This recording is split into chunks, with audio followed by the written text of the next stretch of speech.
साल पैदल चल पड़ा है, दांडी यात्रा निकाल दी है, चाहे सिर पे तौलिया डाला। मेरा सुझाव था, मैं जबरदस्ती फोन नहीं कर रहा था कि जब आप इस तरह से निकले तो कालवाड़ पहुंचते पहुंचते मेरे हिसाब से घोषणा हो जाएगी फिर रेनवाल, बाकी को छोड़ो कि रेनवाल को तो जयपुर में रहने दो।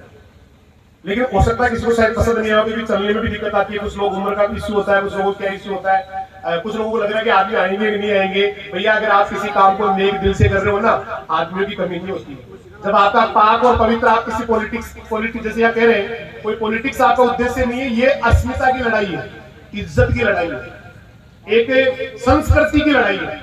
आप माने या न माने, जैसे अभी कह रहे थे, उनके और हमारी संस्कृति में काफी अंतर है। मैं माफी चाहूंगा कि इसको अदरवाइज लेने की जरूरत नहीं है। आप लोग एडवांस आदमी हैं, वो लोग सीधे हैं, तो वो एक सांस्कृतिक लड़ाई भी होगी। तो इसलिए इसमें गलती किसी की नहीं है।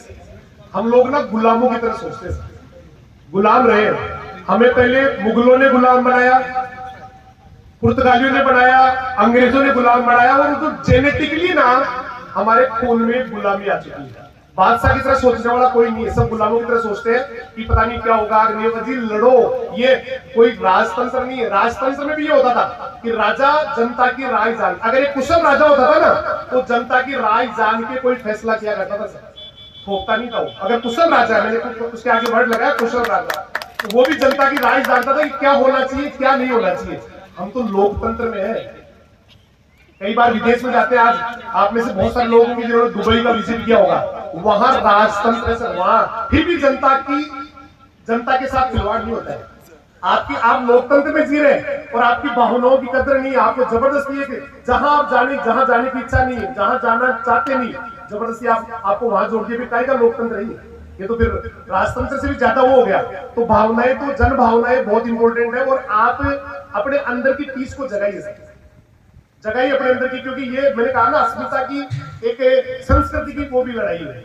आज ये पास वाली तो है भाई, बहुत बड़ा एक मुद्दा है कि हम पास के पास में, आज जयपुर हमारी नगर में बसा हुआ है। आज हमारे बहुत सारे लोग जयपुर में रहते हैं, उनके प्लॉट्स वगैरह है, बहुत सारे आप में से बहुत सारे जिनके परिवार वाले रहते हैं, आपके भी जयपुर में प्लॉट्स है। आपको कोई काम होता है, आप चले जाते हैं, 2 दिन अगर काम नहीं हो आप रुक जाते हो। आपके रुकने की व्यवस्था है, वहां आपके चाचा रहते हैं, ताऊ रहते हैं, भैया रहते हैं, प्लॉट है या और कोई व्यवस्था है, या कोई जान पहचान वाला है। लेकिन भैया अगर यही परिस्थितियां दूध में बढ़ गई तो कहां जाओगे आप? आपको 4 दिन रुकना पड़ा तो कहां जाओगे? किसका भाई दूधू में रहता है? एक बार मेरे को बता दे भाई, मेरे ताऊ जी वहां दूधू में प्लॉट लेके रहते हैं वहां।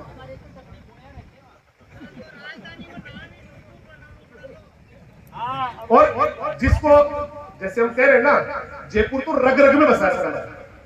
जयपुर तो रग रग में, कतरे कतरे में है। मतलब जयपुर आते ही हम कहीं जाते हैं और जयपुर बोलते हैं ना, तो हमारे कान खड़े हो जाते हैं। हाँ सर बताइए जयपुर क्या बोला, ऐसे कोई तो इतना अच्छा लगता है नाम, और इतना संस्कृति अपनी बिल्कुल एकदम जुड़ी हुई है। आज ये पूरा एरिया जोटवाड़ा में रह रहा है, पूरा का पूरा एरिया जो है ना, थोड़ा सा आगे मानसरोवर में रह रहा है, कहीं ना कहीं सारे लोग अपन वहां रहते हैं। तो जयपुर तो ऐसे लगता है हमारा घर है, लेकिन दूधू में कहां जाओगे आप? तो ये जैसे कह रहे थे बाबूलाल जी ने, बहुत अच्छी बात कही कि आने वाली जो नस्लें है ना, वो माफ नहीं करेंगे।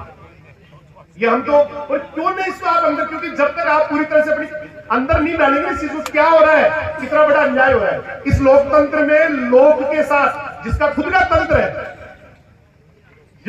तंत्र है, उस लोकतंत्र में इस लोक के साथ, इस जन के साथ, इस जनता के साथ ऐसा अन्याय हो रहा है जो नहीं जाना चाहते। जब आप क्यों जिला बना रहे हो? आप जिला इसलिए बना रहे हो ताकि हम दूर दूर जाए, या इसलिए बना रहे हो ताकि आपको ज्यादा सुविधाजनक रहे, कलेक्टर साहब आपके पास जल्दी पहुंचे, या एक आम जन कलेक्टर के पास जल्दी पहुंचे, इसलिए तो जिला बना रहे हो भाई। जिला क्यों बना रहे हो? इसलिए बना रहे हो कि भाई हम यहाँ वाले को आप डूंगरपुर में थोड़ी दोगे कि डूंगरपुर जाएगा भाई, आदमी बांसवाड़ा जाएगा, इसलिए दे रहे हो ताकि आप तो हमारे साथ उल्टा कर रहे हो।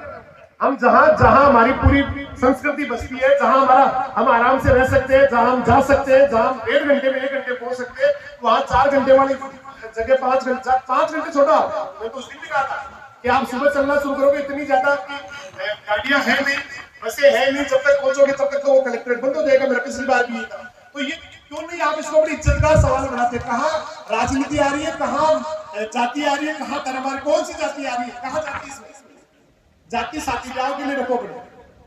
ये सबकी लड़ाई, सबको लड़ना होगा इसमें, किसी को नेता नहीं बनाना। नेता केवल वही बनेगा जो इस लड़ाई में हमारे साथ लड़ेगा, हमारे लिए आगे खड़ा रहेगा, उसी को हम नेता बनाएंगे।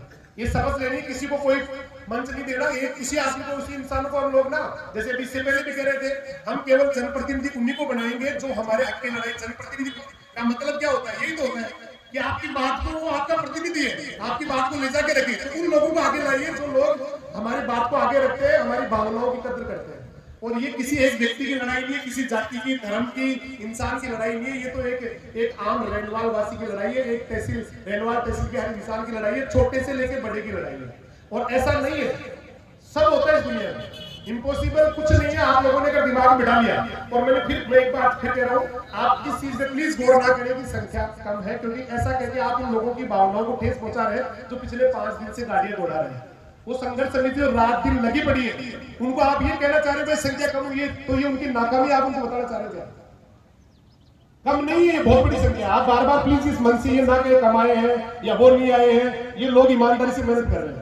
सुरेश जी पूनिया, सरपंच साहब बाजे जी, ये लोग सारे, ये अपने नगर पालिका चेयरमैन साहब, इस धर्मेंद्र जी, ये सारे लोग ईमानदारी से, पूरी टीम लग में, मैं भी चाहूंगा किसी का नाम भूल रहा हूँ तो बहुत सारे लोग सामने पुण्य कार्य में लगे हुए और सब कुछ त्याग रखा है इन्होंने सुख चैन घर सब कुछ त्याग रखा है। सुबह आके बैठते हैं, रात। तो आप इनको ये बताना चाहते हैं कि आप लोगों ने कहा आप नाकाम रहे?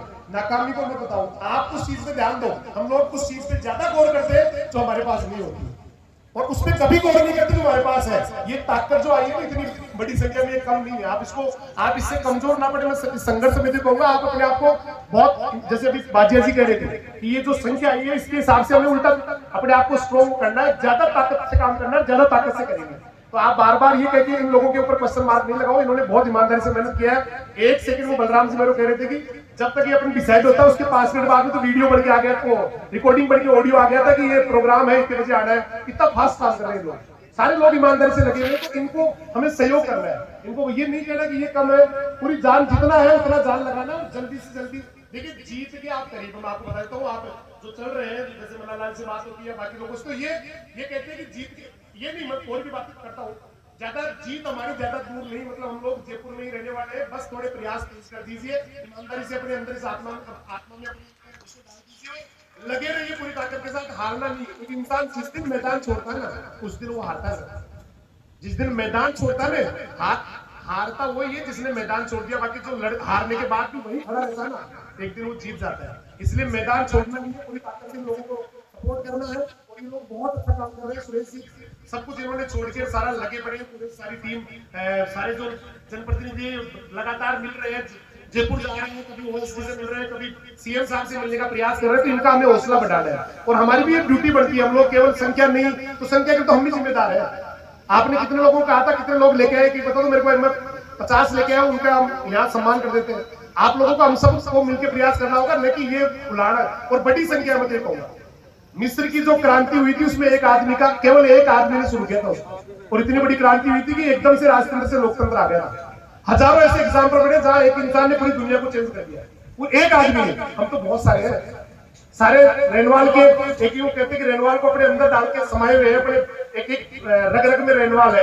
और ये मैंने कह दिया ना, अस्मिता की और इज्जत की लड़ाई है, और इसमें डटे रहना बहुत जरूरी है। हम लोग जरूर 100% जीतेंगे, और बहुत बड़ी संख्या में आए हैं। बहुत अच्छा लग रहा है, और ये जीत का साइन दिख रहा है, जीत का चिन्ह दिख रहा है। इसलिए फिर से एक बार पूरी ताकत से हम लोग ना ईमानदारी से लड़ेंगे। जब भी दोबारा आह्वान होगा फिर से आएंगे।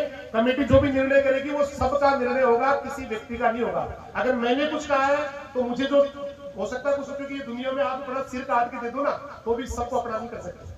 आप चाहे कितने अच्छे बन जाओ, कुछ लोग ऐसे होते हैं जो आपका विरोध करेंगे।